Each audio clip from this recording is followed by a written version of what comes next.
My in-laws flew off to Hawaii, leaving me behind to look after my sister-in-law's silent, bedridden daughter. But minutes after they left, she stood up and said, "They're after my $4 million.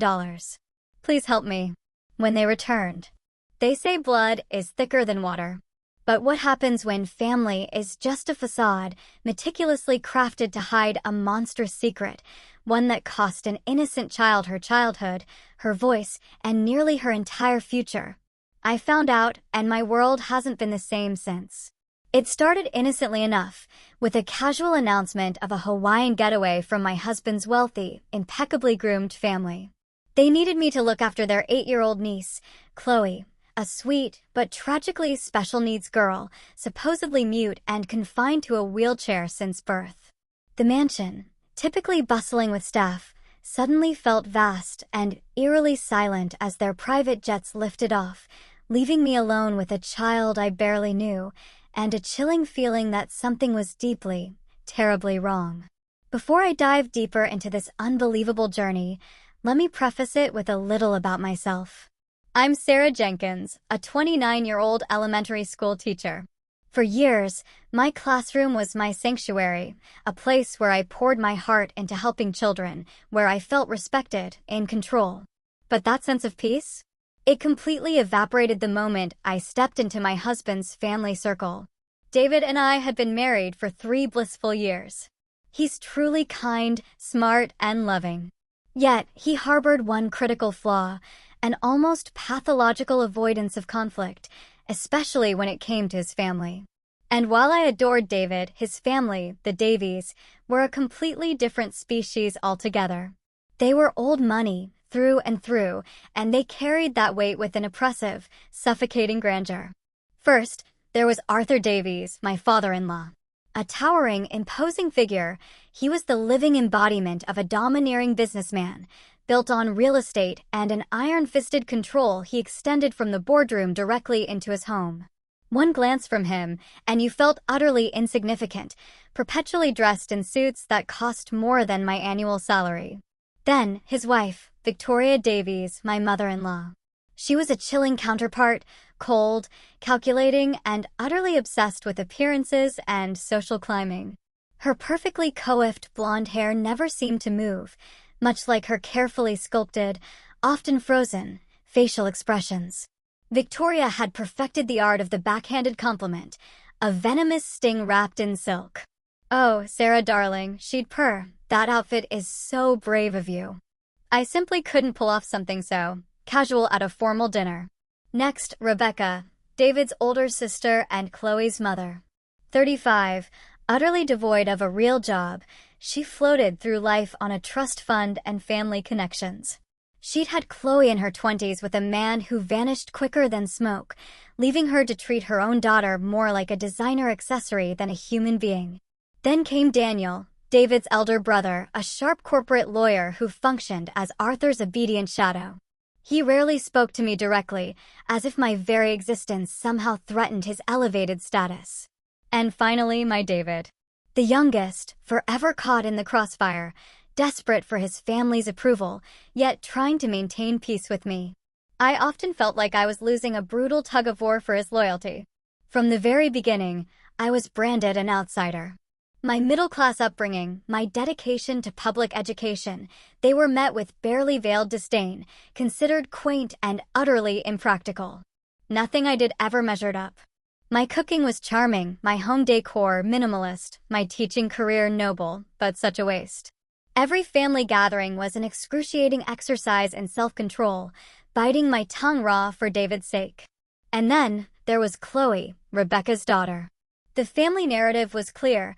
Chloe had been born with a severe neurological disorder, rendering her mute and immobile, demanding constant, round-the-clock care, a burden Rebecca largely offloaded onto a revolving door of nurses and caretakers. I'd seen Chloe at these strained gatherings, always in her specialized wheelchair, her gaze distant, unblinking, never responding. Yet I always felt a strange, inexplicable pull towards her. There was something in her eyes, a spark, an alertness, an intelligence that contradicted everything they said. But I'd always dismissed it. Wishful thinking, I told myself. I wasn't a doctor, and they had, after all, paraded her in front of the nation's best specialists. The catalyst for everything? A phone call from Victoria 3 days before their grand departure. Not a request, but a flat-out directive. I would be staying at their sprawling mansion, caring for Chloe, while the entire Davies clan, including Rebecca, luxuriated in Hawaii for 2 weeks.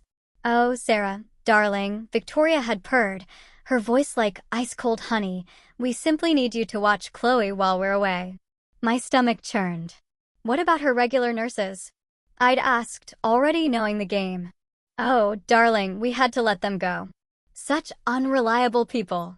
Besides, family should care for family." My blood boiled. David had, of course, already agreed without a single word to me. When I confronted him, he gave me his familiar, apologetic puppy dog eyes. "Babe, they really need our help. It's just for 2 weeks. And we can stay in the guest suite. It's practically our own apartment." "My job, David?" I'd snapped. "I can't just abandon my students mid-semester." He shrugged, helpless. "It's spring break next week. And Mom said Dad would call the superintendent for the 2nd week. You know, he's a major donor to the school district." And there it was, the Davies way. Rules didn't apply to them. Obligations dissolved with a phone call and a fat checkbook. I swallowed my resentment and reluctantly agreed. Not because I wanted to, but because refusing would ignite a family feud David simply couldn't, or wouldn't, handle. The day before they left, we moved into the colossal Davies mansion, and I endured a rushed, unsettling crash course in Chloe's care from Rebecca. She needs her medication 3 times a day. It's all labeled. "Don't miss a dose, or she gets difficult," Rebecca rattled off, barely glancing at her daughter as she meticulously folded designer bikinis into an oversized suitcase. "Difficult how?" I pressed, a prickle of unease already forming. "Just trust me. Keep her on schedule." She thrust a thick binder into my hands. "Everything's in here. Feeding instructions, medication times, emergency contacts. Not that she'll need a doctor. It's all just for show anyway." That last chilling remark hung in the air, a discordant note that echoed in my mind. Before I could question it, Arthur cut in, his voice a low growl. "Sarah, understand this is a massive responsibility. We're entrusting you with our precious granddaughter. Don't disappoint us." The next morning, their departure was a chaotic blur, luggage jammed into sleek town cars, shouted last-minute commands. Not once, not a single time, did anyone, not even Rebecca, offer a proper goodbye to Chloe. She sat silently in her wheelchair by the window, a small, forgotten figure amidst the whirlwind, supposedly oblivious. As the cars glided away, David gave me a quick, almost guilt-ridden hug. "I'm sorry, babe. Dad insisted I come along for some business meetings in Honolulu. You'll be okay, right?" I just nodded, a leaden weight of abandonment and resentment settling in my chest as I watched my husband disappear with his family, leaving me utterly alone with a child I barely knew how to care for. Standing in that cavernous foyer, I met Chloe's seemingly blank gaze and exhaled a long, heavy sigh. "Well, I guess it's just you and me now, kiddo." Little did I know, those words would soon take on a meaning so profound, so terrifying, it would redefine everything I thought I knew. After the last car vanished down the driveway, I wheeled Chloe into the vast living room, settling her in front of the TV with a children's program, just as the binder instructed. I spoke to her gently, explaining my actions, even though I expected no response. "I'm going to make us some dinner, Chloe. I'll be right in the kitchen if you need anything."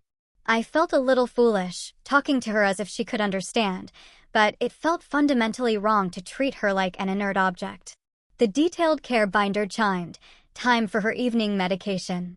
So I headed to the kitchen, a gleaming, stainless steel, marble countertop monstrosity that was a chef's dream, though probably rarely used, given their full-time cook was also, conveniently, on vacation. I began preparing a simple pasta dish for myself and Chloe's special nutritional shake, along with the unsettling array of pills she supposedly needed. As I stirred the pasta sauce, an unnerving prickle crept up my spine. The distinct sensation of being watched. I spun around, expecting to see a new housemaid. What I saw instead nearly sent my wooden spoon clattering to the floor. Chloe stood in the doorway. Not in her wheelchair. Standing. On her own 2 feet. Her posture was a little wobbly, but she was undeniably upright, her small hand braced against the door frame. "Chloe," I whispered, the name barely escaping my lips, unable to process the impossible sight. Then she spoke. Her voice, soft but utterly clear, with the faint lisp of a perfectly normal 8-year-old, cut through the silence like a knife. "They want my $4 million. Please help me." The world tilted. The kitchen spun. I gripped the counter, certain I was hallucinating. The supposedly mute, paralyzed child had just walked in and delivered a perfectly coherent, terrifying sentence. "Chloe," I repeated, my voice a ragged whisper. You can talk and walk?" She nodded, those intelligent eyes I'd always sensed, now wide with a potent mix of fear and desperate hope. "Please don't tell them I talked to you. They'll hurt me again." I abandoned the stove, the burning pasta sauce instantly forgotten. I slowly approached her, kneeling to her level, maintaining a careful distance so as not to startle her. "Chloe, I don't understand. Who will hurt you? For $1 million. Her little face crumpled with worry. "My mom and grandpa and grandma. They pretend I'm sick so they can take my money when I'm 18. My mind reeled, frantically trying to piece together this grotesque revelation. An entire family fabricating a child's disability? It felt too monstrous, too evil to be real. "Come, sit down," I managed, gently guiding her to a kitchen chair. Can you tell me more?" Over the next harrowing hour, as the pasta sauce scorched and was utterly forgotten, Chloe unfolded her story. Her maternal grandparents, the Hamptons, a name the Davies family utterly despised, had died in a car accident when Chloe was 3. They'd left her a trust fund for $1 million. The money was to be held until she turned 18, with her mother, Rebecca, as trustee. "Mommy started giving me medicine after Granny and Pops died," Chloe whispered, tears tracing clean paths down her smudged cheeks. "It makes me feel sleepy and weak. When I tried not to take it, she would pinch me really hard or lock me in the dark closet." Her small voice trembled. "They told everyone I was born sick, but I wasn't. I remember running and playing and talking before the medicine started." I felt a wave of nausea wash over me as Chloe described the years of forced pretense, feigning muteness, immobility, the constant threats and punishments if she dared show a flicker of normalcy. The chilling family discussions she'd overheard, their plans to have her declared mentally incompetent at 18, ensuring her inheritance remained locked in their greedy grasp. "How do you know about the money?" I asked, struggling to keep my voice steady. A faint flicker of pride, resilient despite everything, crossed Chloe's face. "I taught myself to read when no one was watching. Mommy leaves papers around, and I look at them when she's out. I have a diary where I write everything down." She led me, still a little unsteady on her feet, to her room, a stark, sterile, hospital-like space that wrenched my heart. From beneath her mattress, she produced a small, worn notebook and a clutch of folded documents, apparently pilfered from Rebecca's office over the years. The diary was filled with the meticulously neat handwriting of a child who'd learned to read and write in utter secrecy. Its pages detailed the family's cold calculations about her money, the sickening medications they forced upon her, and the vile threats used to enforce her silence. The documents were equally damning: a copy of her Hampton grandparents' trust agreement, bank statements flaunting the staggering balance, and, most chillingly, draft papers for a psychiatric evaluation intended to declare Chloe permanently incompetent. I sat on the edge of her bed, the horrifying papers fanned out around us, a tempest of horror, disbelief, and incandescent rage swirling inside me. "Why are you telling me this now?" I asked, my voice raw. "Why take such an immense risk?" Chloe's eyes brimmed with fresh tears. "Because you're nice. You talk to me like I'm real." She hesitated, then, her voice barely a whisper, added, "They've never left me with just one person before. Always nurses who believe them. I was hoping maybe you could help me." In that pivotal moment, Looking at this incredibly brave little girl who had suffered years of unimaginable abuse and isolation, all for the sake of cold, hard cash, my path became clear. A decision was made that would irrevocably alter both our lives. "I will help you, Chloe," I pledged, my voice firm, unwavering. "I promise." The next morning, I faced the first, gut-wrenching decision.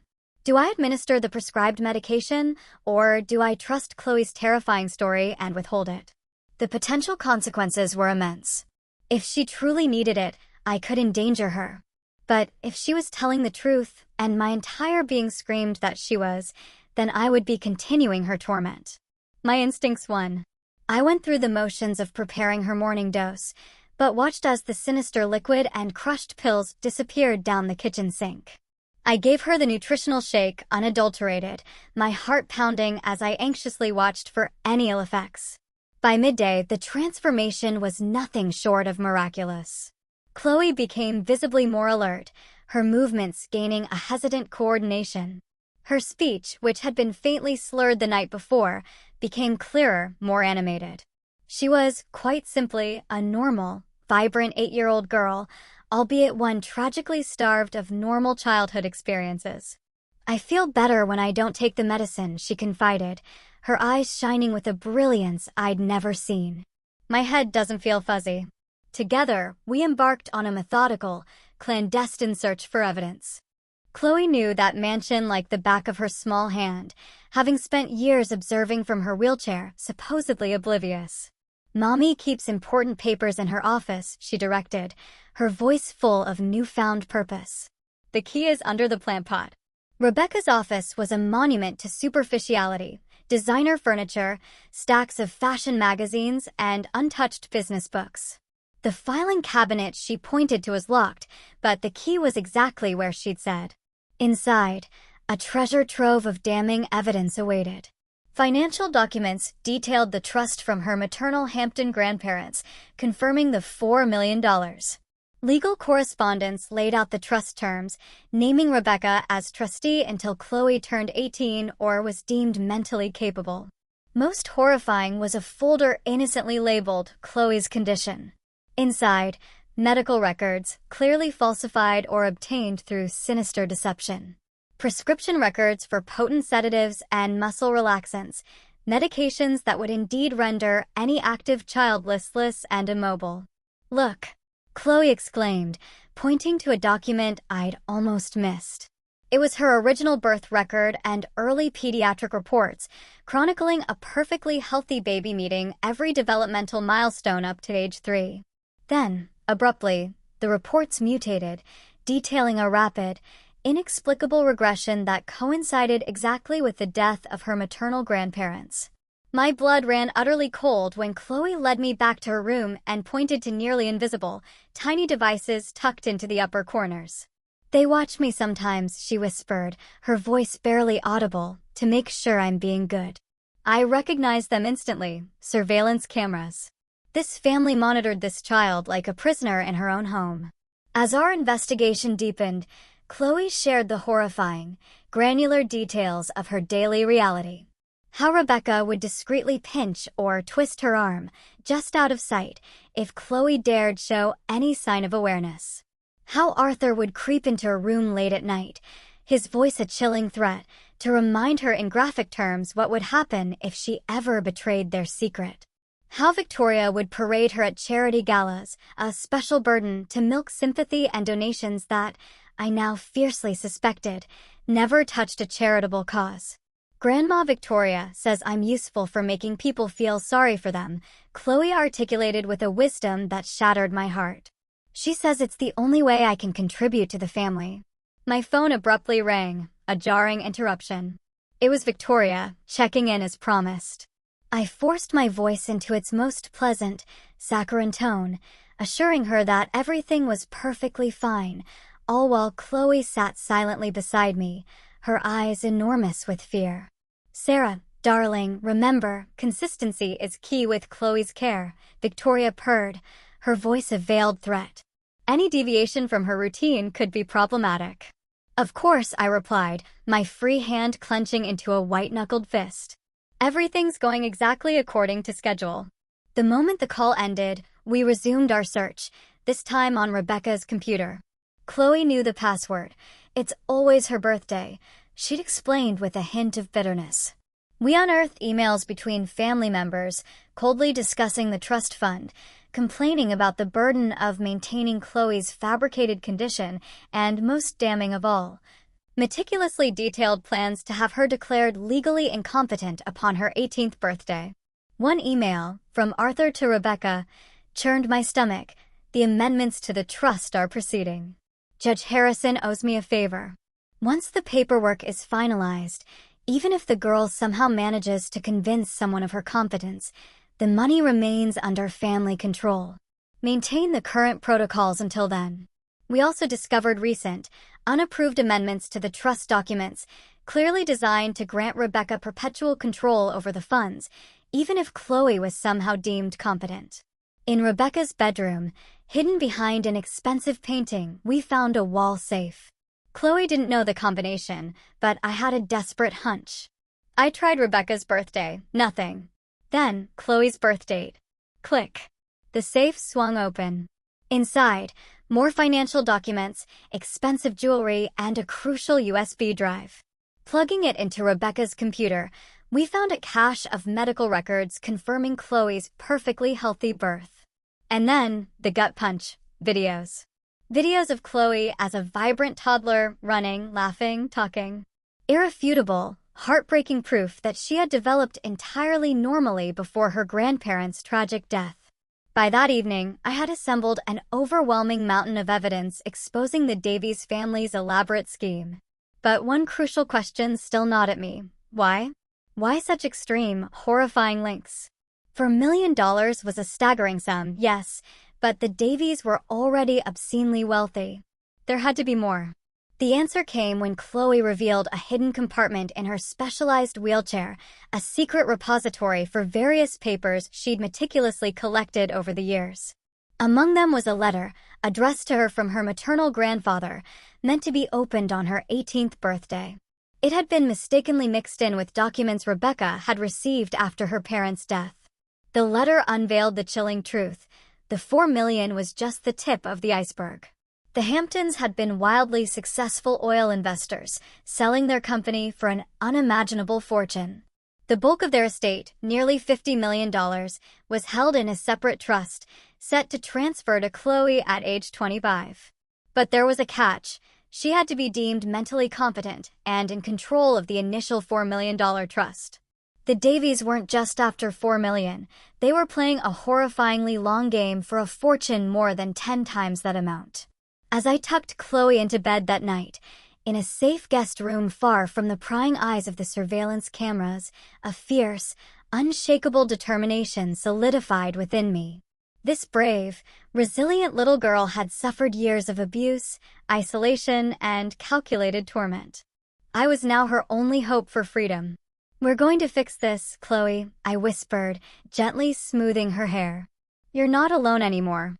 The next morning, Chloe and I sat at the kitchen table, deliberately positioned in a known blind spot, far from any hidden lenses. We needed a plan. First, I needed to understand what she truly wanted. "If you could have anything, Chloe," I asked gently, "what would it be?" Her answer was instant and heartbreaking in its simple purity. "I want to go to real school. I want friends. I want to not be afraid all the time." She paused, her small fingers tracing patterns on the polished wood. "And I want my mom to love me for real, not just pretend in front of people." The raw sincerity in her voice nearly shattered me. Despite the years of cruelty, the calculated abuse, she still yearned for her mother's genuine affection. It was a poignant, painful reminder that she was, at heart, just a child, deserving of the universal gifts of love and security. We needed professional help. Immediately. After settling Chloe comfortably with a book, a voracious reader despite teaching herself, I slipped onto the patio, making a desperate, private call to my best friend, Emily Carter. Emily was a sharp family lawyer, specializing in child advocacy, a friend I trusted implicitly since our college days. I laid out the horrifying narrative. As concisely as possible, acutely aware of the incredible, almost unbelievable claims I was making. "Jesus, Sarah," Emily breathed when I finished, her voice laced with shock. I don't even have words. If what you're saying is true, this is one of the most horrific cases of child abuse and financial exploitation I've ever heard." "It's true, Emily," I affirmed, my voice trembling with conviction. "I've seen the evidence. This little girl has been imprisoned in her own body for 5 years. Also, her family can steal her inheritance." "You need to document everything," Emily instructed, her lawyer's brain kicking into gear. "Photos, copies of documents, recordings if possible. But be careful, Sarah. If they catch you, they'll twist it, spin it against you. They have endless resources and connections." She promised to immediately research the legal implications and prepare for emergency proceedings, but warned me sternly against a direct confrontation without proper preparation. "These people sound dangerous, Sarah. They've maintained this deception for years. They won't hesitate to destroy you if you threaten their scheme." Returning to the kitchen, I found Chloe's small face etched with anxiety. "Are you going to send me back to them?" she asked, her voice a tiny, fragile thread. I knelt beside her, meeting her gaze. "Absolutely not, Chloe. We're going to make sure you're safe and that nobody ever hurts you again." Over the next few days, we forged a tense, covert routine. By day, we meticulously gathered and secured every shred of evidence. I photographed documents, uploaded files to a secure cloud account Emily had set up, and helped Chloe diligently document her years of torment in a journal that could become critical court evidence. I uncovered a disturbing network of surveillance throughout the mansion, cameras in Chloe's room, the hallways, even some common areas. But crucially, they didn't cover everywhere. We became experts at clandestine conversations in the camera blind spots Emily helped me identify. We devoured information on child abuse laws, inheritance regulations, and trustee responsibilities. What the Davies were doing wasn't just cruel, it was a litany of serious state and federal crimes. Each evening, the family would call to check in. I maintained the elaborate charade, reporting that Chloe was following her usual routines, taking her medication. Meanwhile, without the sedatives, Chloe blossomed. Her physical movements became more coordinated, her personality, funny, curious, remarkably resilient, bloomed before my eyes. The question of telling David weighed on me like a physical burden. He was my husband. I desperately wanted to believe he wasn't part of this conspiracy. But his blind, infuriating loyalty to his family made me profoundly hesitant. 5 days into our isolation, I decided to test the waters. I called David while Chloe napped. "Hey, how's Hawaii?" I asked, attempting a light, casual tone. "Amazing. Dad's meetings finished early, so we've been hitting the beach." "How are things with Chloe?" My breath hitched. "Actually, I've noticed some strange things. Her medical regimen seems extreme, and I found some documents about her trust fund that seem concerning." A beat of icy silence. Then, David's voice, noticeably colder, sharper. "Sarah, you know nothing about Chloe's condition. The medication is necessary, and her financial arrangements are none of your business." "But David, don't you think, look, Rebecca knows what's best for her daughter. Just follow the instructions and stop snooping through family papers." "That's totally inappropriate." His dismissive, chilling response confirmed my deepest fears. Whether David was actively complicit or willfully ignorant, he couldn't be trusted to help Chloe. "You're right, I lied, a bitter taste in my mouth. I'm sorry. I'm just trying to do my best here."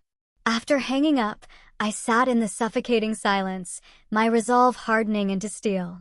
I was utterly alone in this. Just me and an 8-year-old girl against a powerful, wealthy family willing to destroy a child's life for money.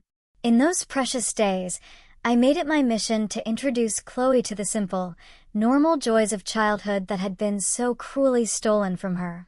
We baked cookies, giggled over board games, and watched age-appropriate movies instead of the infantilizing baby programs her family had forced upon her. I taught her simple card games and was astounded by her quick, eager mind. "No one's ever played with me before," she confessed during a game of Go Fish, her voice tinged with a child's innocent sadness. They just put me in front of the TV. I also coached Chloe on basic self-advocacy, preparing her for the inevitable interviews with authorities. We practiced how she might answer questions about her horrific treatment and the elaborate deception she'd been forced into. Remember, Chloe, I emphasized, my voice firm, you've done nothing wrong. The adults who were supposed to protect you failed. None of this is your fault. Emily provided crucial guidance as the family's return date loomed. We meticulously secured copies of all evidence in multiple locations, including with Emily herself. We devised a code phrase Chloe could use if she felt unsafe, and I programmed emergency numbers into a small, burner phone I'd purchased and hidden in her room. The night before the Davies were due back, Chloe and I finalized our preparations. The evidence was overwhelming, an unassailable mountain, medical records proving a healthy child until age 3, subsequent falsified reports, financial documents exposing the trust manipulation, emails detailing the monstrous deception, and, most powerfully, Chloe's own vivid, heartbreaking testimony. As we sat in the kitchen, savoring ice cream, another simple pleasure Chloe had never truly known, her bright eyes met mine, filled with a sudden, serious worry. What if they don't believe us? What if they make me go back to pretending? I reached across the table, squeezing her small hand, projecting a confidence I barely felt. That's not going to happen, sweetie. Too many people know the truth now. You're not alone anymore. What I didn't tell her was the gnawing fear in my own heart, that the Davies' immense wealth and insidious connections might still prevail, that justice wasn't always served when facing opponents with unlimited resources. But I was determined. I would fight with every fiber of my being. Tomorrow will be hard, I warned gently. But remember how incredibly brave you've been all these years. Just a little longer, and then you'll be free. As I tucked her into bed, Chloe's arms wrapped tightly around my neck, a fragile anchor. Thank you for believing me, she whispered, her small body trembling slightly. I held her close, my heart breaking for all the years of affection and truth she had been denied. Always, I promised.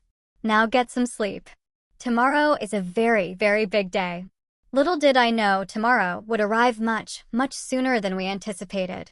The shattering realization that tomorrow had arrived came at precisely 3 a.m. I was jolted awake by the unmistakable sound of the front door creaking open, followed by muffled voices in the foyer. They weren't due back until the afternoon. They were back early. Catapulted out of bed, I raced to Chloe's room, finding her already awake, her eyes enormous, dilated with terror. They're back early, she whispered, trembling uncontrollably. They sometimes do. This, to check if I'm being good when no one expects it. I swiftly helped her return to her official, monitored bedroom. Remember our plan? I whispered, gripping her hand. No matter what happens, I won't let them hurt you again. I'd barely settled her when Rebecca materialized in the doorway, still in her travel clothes, a menacing shadow. What are you doing in here? She demanded, her voice sharp. I heard noises and came to check on Chloe.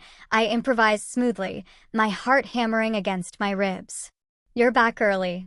Daddy's business concluded sooner than expected, she replied, her eyes narrowing with suspicion.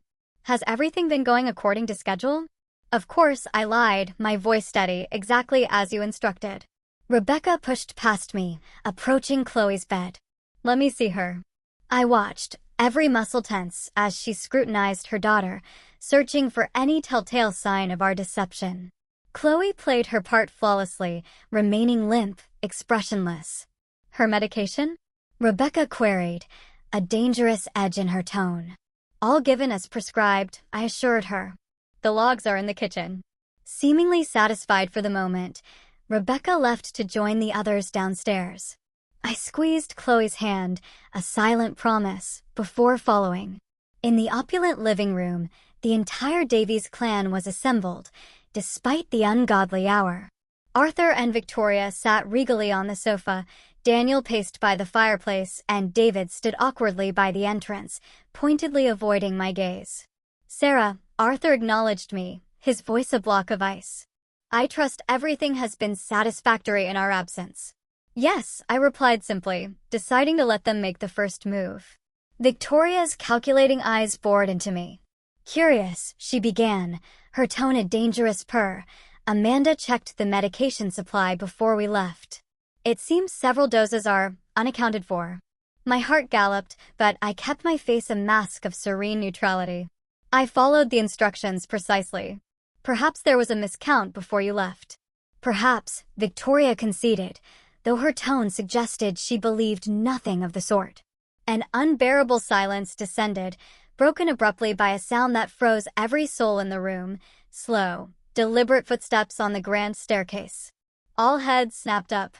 Chloe appeared in the doorway, standing perfectly straight, fully dressed, and gloriously, utterly alert. "Hello, Mommy," she said, her voice clear as a bell. "Hello, Grandma and Grandpa. I'm feeling much better now." The room exploded into chaos. Rebecca lunged towards Chloe with a strangled cry. Daniel cursed loudly. Victoria pressed a dramatic hand to her chest, a theatrical gasp escaping her lips. Arthur's face flushed an alarming shade of crimson as he rounded on me, his voice a thunderous roar. "What have you done?" I moved instantly, interposing myself between him and Chloe. "I've done nothing," I stated, my voice ringing with righteous fury, "except stop drugging an innocent child." Rebecca, her face a mask of pure rage, grabbed Chloe's arm roughly. "She needs her medication right now. She's having some kind of episode." "No," Chloe cried, yanking her arm free with a surprising, powerful strength. "I won't take it anymore. I know what you're doing. I know about my money." The room fell silent once more, a terrified, stunned hush even deeper than before. "Sarah," Rebecca managed, her voice a struggle for forced calm, "my daughter is severely disabled and delusional. She needs immediate medical attention." "She's neither disabled nor delusional," I countered, my voice sharp with conviction. "She's been pretending for years because you threatened and abused her." "I know everything, Rebecca. About the trust fund, about the medications, about the surveillance. All of it."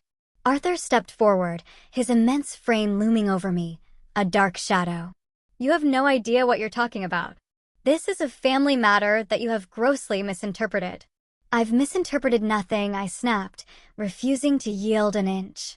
"I've seen the documents, the emails, the videos of Chloe as a healthy toddler before her grandparents died and left her millions." Victoria tried a different tactic, her voice dripping with artificial sweetness. "Sarah, dear, you've been under tremendous stress caring for a special needs child. It's understandable you might be confused. Why don't you and David go home and rest while we handle Chloe's care?" David finally stirred, his voice hesitant, uncertain. "Sarah, maybe Mom's right. This is a lot. Let's go home and talk." "There's nothing to discuss, David," I replied, my gaze locked on his. "Your family has been abusing Chloe for years, and I will not walk away and let it continue." Rebecca's face suddenly contorted with pure, unadulterated rage. "You bitch. You've been snooping through my private papers. You have no right." She lunged for Chloe again, this time brandishing a prescription bottle she'd yanked from her purse. "You're taking your medicine right now, young lady." I intercepted her, blocking her path with a fierce shove. "Don't you dare touch her." Arthur grabbed my arm, his grip painfully tight. "This is criminal trespassing and interference with a child's medical care. I'm calling the police." "Please do," I replied, my voice chillingly calm. "I'm sure they'll be very interested in the evidence I've gathered." "Evidence?" Daniel scoffed, a sneer twisting his lips. "What evidence could you possibly have against our word? We are the Davies. You're nobody.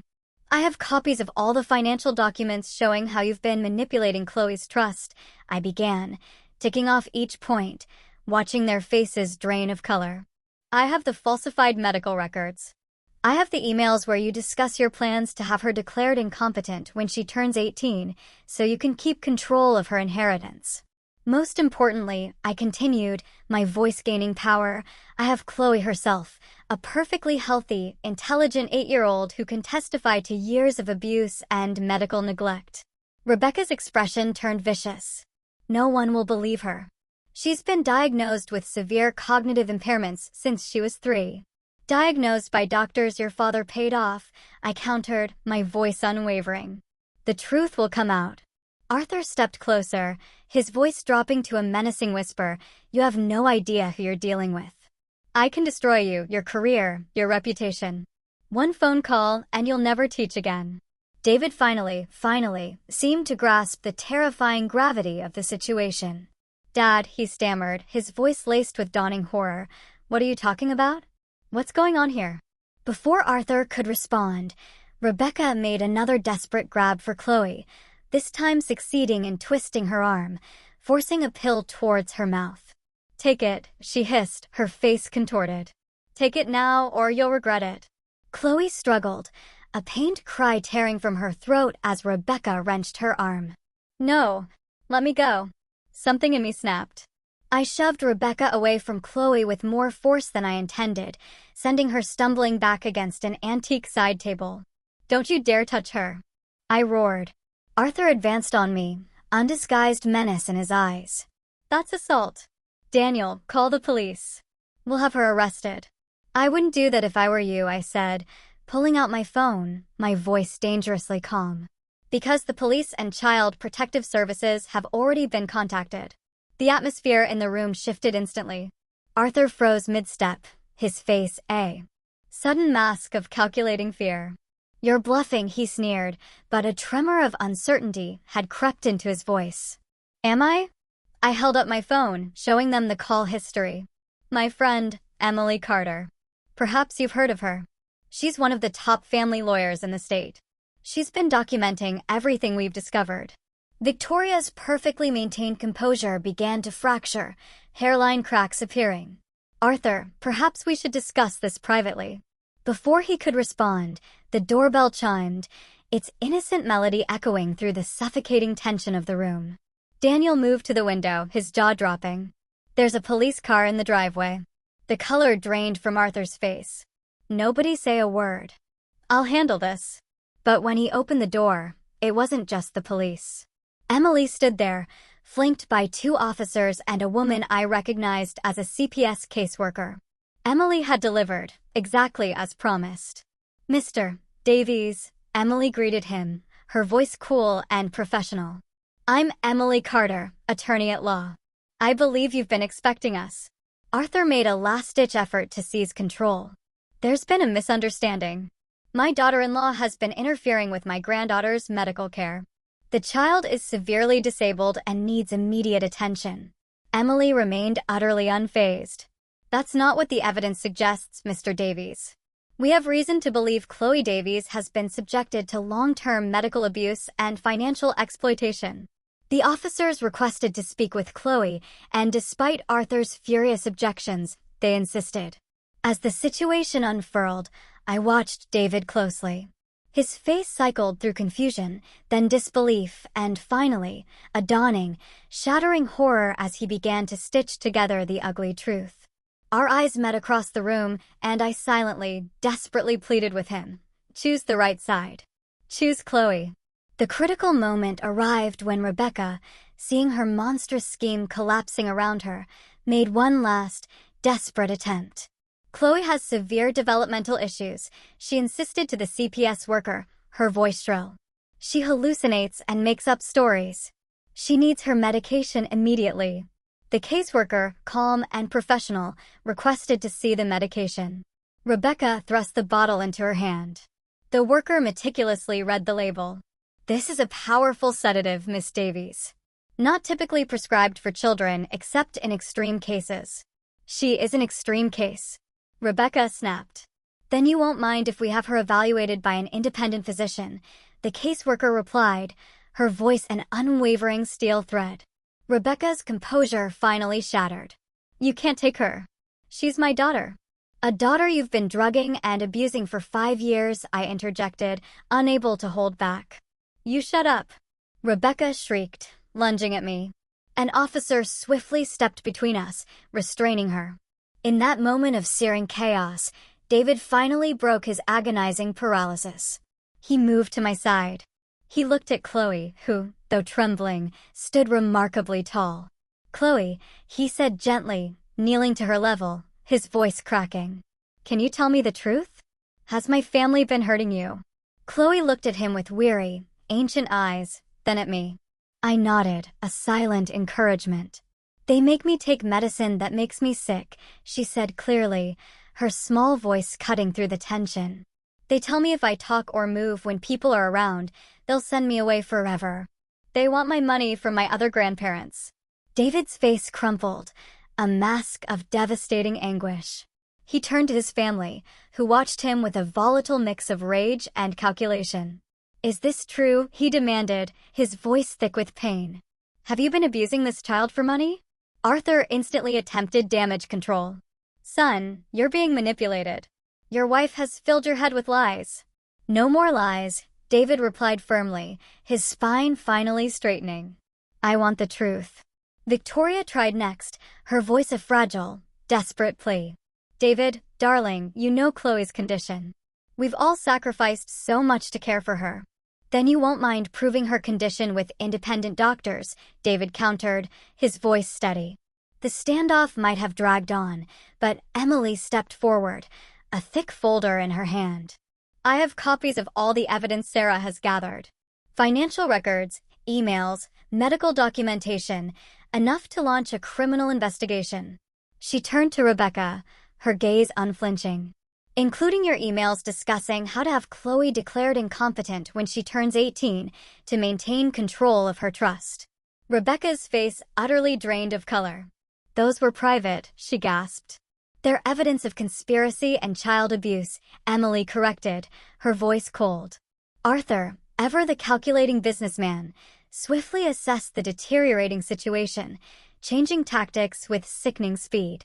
He lowered his voice, addressing the officers. Perhaps we can discuss this matter privately. I'm sure we can come to an arrangement that benefits everyone. The implication of a bribe hung heavy in the air. The lead officer's expression hardened like stone. Mr. Davies, are you attempting to interfere with a police investigation? Arthur backpedaled immediately. Of course not. I'm simply suggesting that this family matter could be resolved without unnecessary publicity. Child abuse is not a family matter, the officer replied, his voice chillingly flat. It's a criminal offense. What happened next shocked everyone. Rebecca, seeing no escape, completely shattered.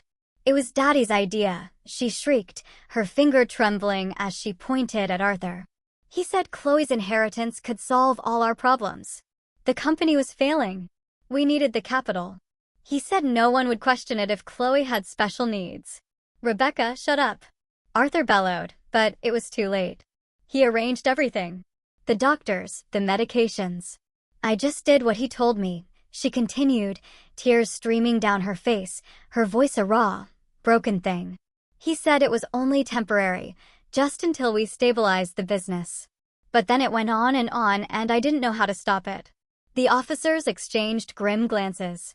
Rebecca had just confessed to child abuse and fraud in front of multiple official witnesses.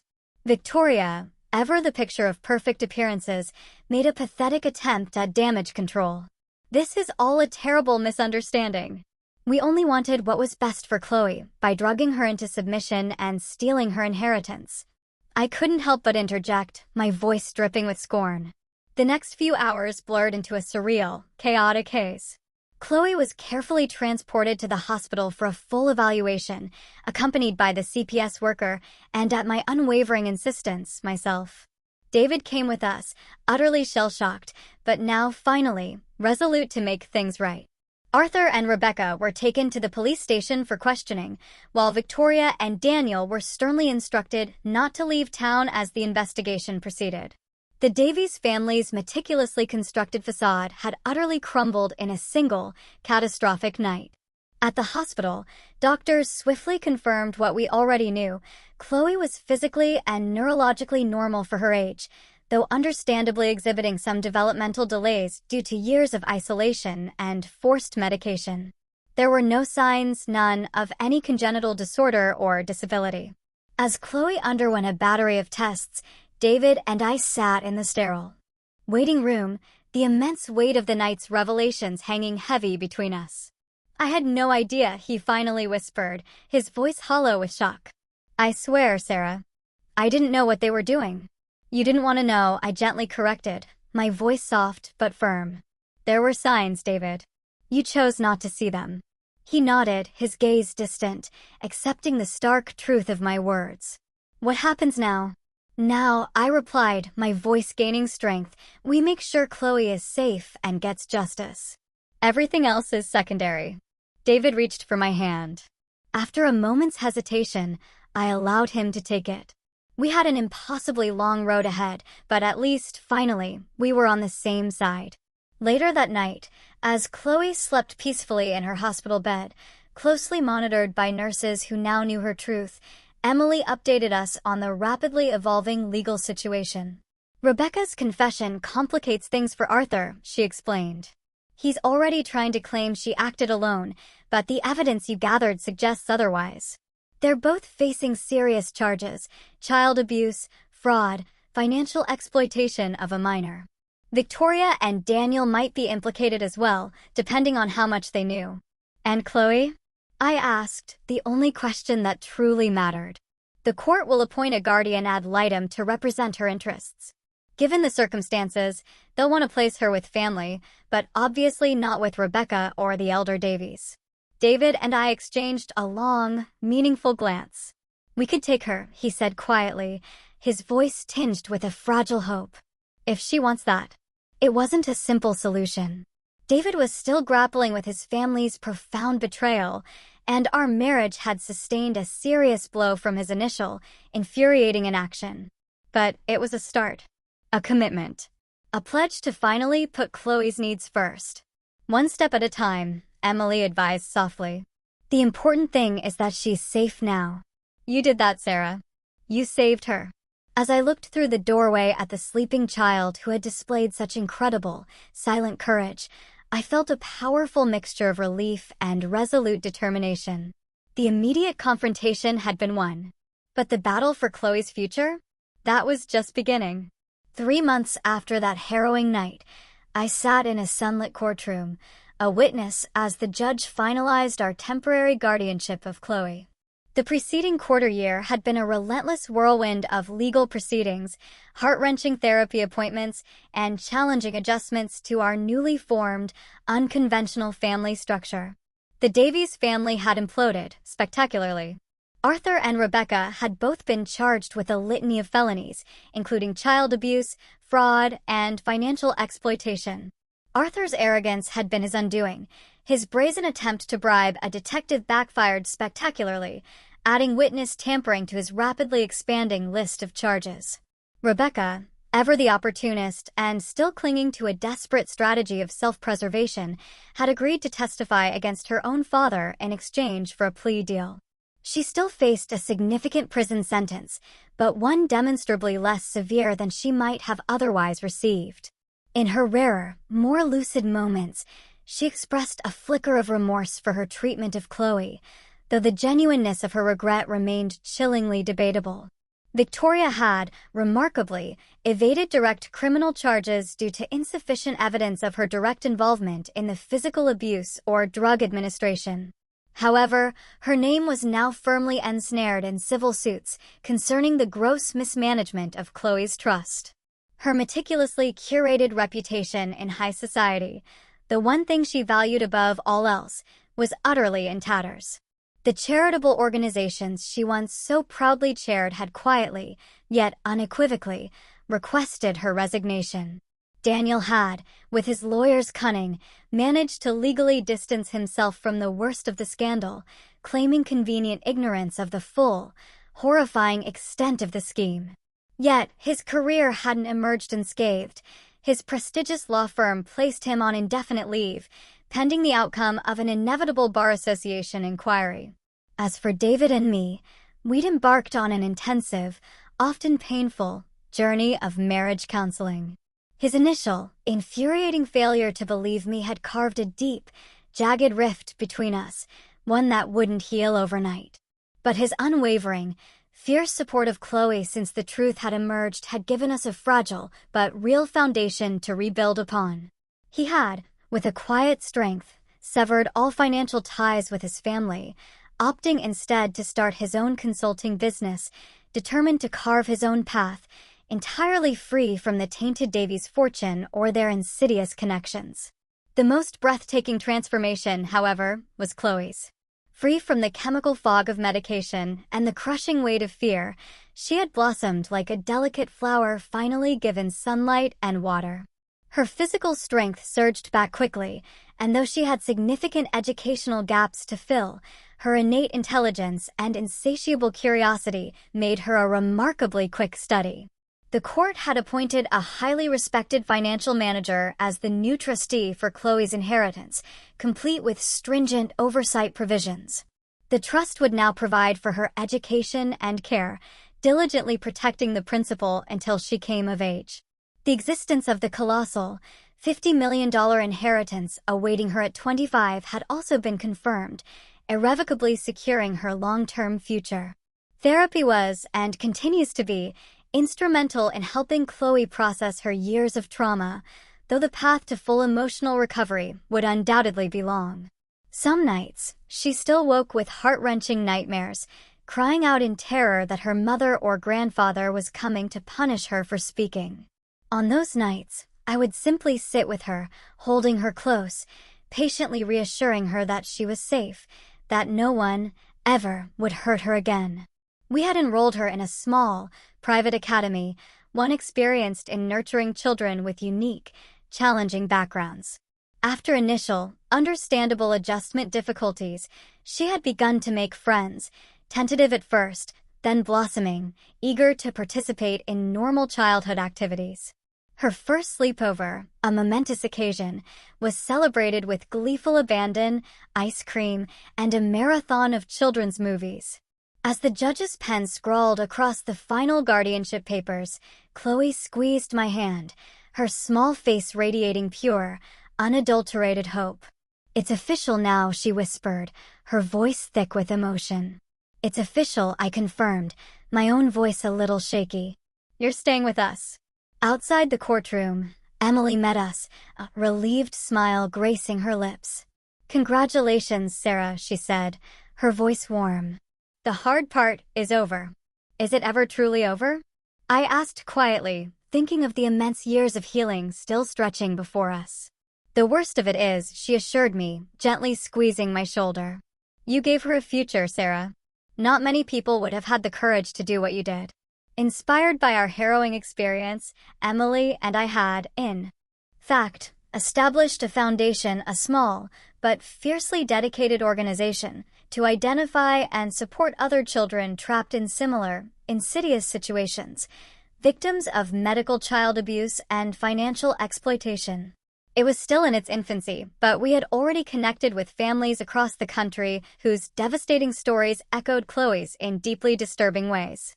That evening, we celebrated with a small, intimate gathering at our new home, a modest house we'd bought in a vibrant, family-friendly neighborhood, miles away from the sprawling Davies mansion and its painful, suffocating memories. David grilled burgers, the scent of summer filling the air, while Chloe played exuberantly in the backyard with two new friends from school. Their joyful laughter was a balm to my soul, a healing symphony after so much enforced silence and anguish. As I watched her run and jump, her face alight with pure, unadulterated joy, my mind replayed how terrifyingly close she had come to losing her childhood entirely. How effortlessly her story could have twisted into an even deeper tragedy if she hadn't found the almost impossible courage to trust me that fateful night in the kitchen. The very next morning marked another profound milestone, Chloe's first day at my school. I had returned to teaching, and though we'd initially discussed different schools to give her independence, Chloe had insisted, her small hand firmly in mine, that she wanted to be where I was. "Ready for your first day?" I asked, helping her adjust her new backpack. She nodded, a mix of nerves and burgeoning excitement. "Do you think the other kids will like me?" "They'll love you, sweetie," I assured her, squeezing her hand. "Just be yourself." As we walked through the bustling school doors together, Chloe's hand clutched tightly in mine, I reflected on the extraordinary, harrowing journey that had brought us to this moment. From a reluctant caregiver to a fierce, unwavering advocate. From an isolated, victimized child to a thriving, radiant spirit, we had both been irrevocably transformed by the searing power of truth and the courage to stand by it. That night, after Chloe had finally drifted off to sleep, utterly exhausted, but blissfully happy after her successful first day, David and I sat on the porch swing, talking quietly about the unfolding future. She asked me today if she could call us Mom and Dad, David said, his voice thick with raw emotion. What did you tell her? I asked, my heart swelling. That she could call us whatever makes her comfortable. That family isn't always about blood. I rested my head on his shoulder, feeling a profound sense of peace settle over me, a peace that had been absent for months, for years. We're going to be okay, aren't we? All of us. Better than okay, he promised, pulling me closer. We're going to be the family she deserves. The road ahead, I knew, wouldn't be easy. There would be more court dates, more therapy sessions, and inevitable challenges as Chloe continued to process her deep-seated trauma. But watching her grow stronger, more confident, more herself each day, witnessing her reclaim the precious childhood that had been so cruelly stolen, it made every single difficulty, every single risk, overwhelmingly worthwhile.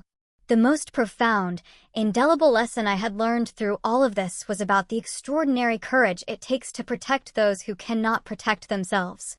Sometimes, standing up for what's right means standing alone against overwhelmingly powerful, ruthless forces. Sometimes, it means risking everything you have for someone who, through no fault of their own, has nothing. But in that immense risk, that unyielding defiance, comes the greatest reward, the humbling, breathtaking knowledge that you have changed a life forever. That you've helped rewrite a story that was tragically destined for darkness into one of radiant triumph and enduring hope. Now, I have to ask you, what would you have done in my situation? Would you have had the courage to stand up against such a powerful, influential family to protect a child you barely knew? Leave a comment below and let me know your honest thoughts. And if Chloe's story touched your heart, please don't forget to like, subscribe, and share this video. Your support truly helps us reach others who might be facing similar, unimaginable struggles. Thank you for listening, and always remember, sometimes, the most important voice in the room is the quietest one, finally given the chance to speak.